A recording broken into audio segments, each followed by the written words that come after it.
I figured I'd give you a quick tip. I didn't see anything in the user's manual or online anywhere how to get the TYM t264 steering wheel off, t25, whatever you're gonna have. Anyway, not this cap, but under here, you pry that up and you'll have this on here, which is a 15/16 size, and then it's stuck, right? So that's the magic.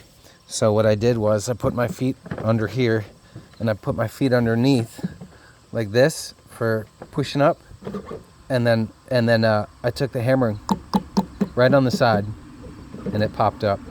So if you had trouble, that's a ticket, unless you got a better idea, but non-destructive though. Have a nice day.